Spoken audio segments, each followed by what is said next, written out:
আজকে মুই এমন একখান জিনিস দেখিছি মানে মুই মোর মানে হাসি থামাই রেখে পারো না। মানে দিনাজপুর গার্লস স্কুলের সামনত প্রধান শিক্ষিকা একটা ভালো উদ্যোগ নিছে।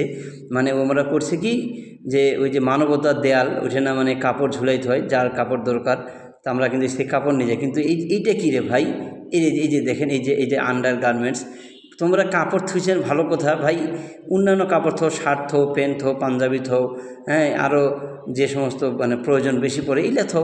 তোমরা এইটা কী জিনিস থুইছেন রে ভাই, এই যে আন্ডার গার্মেন্টস, এইটা কি মানুষের আসলে মানুষক দেওয়ার মতন? মানে মুই একটা জিনিস আন্ডার গার্মেন্টস ব্যবহার করি, এটা ফের মুই মানুষক দিম, এই জিনিসটা তো মোর রুচিতে বাঁধিবে। তো এইটা কাম আসলে কে করেছে মোর জানার খুব ইচ্ছা রে ভাই। মুই তখন থাকি মানে এমন হাসি পাচ্ছে যে মুই মানে হাসি আটকে পারো না, যে এই জিনিসটা তোমার থোয়ার কী দরকার রে ভাই এটে। আর যদি কেহ কারো প্রয়োজন আছে এরকম মনে করি, এরকম জিনিস থোয়ারে প্রয়োজন বোধ করেন, তাইলে প্লিজ তোমরা এটা নিজের পরিধেয় যে পুরাতনটা আছে ওইটা না দিয়ে নে নতুন নতুন কিনে এনে ওইখানে থুই দাও, যাতে গরিব মানুষরা তোমরা যাতে এই ধরনের কাপড়লা পরিয়া পারে।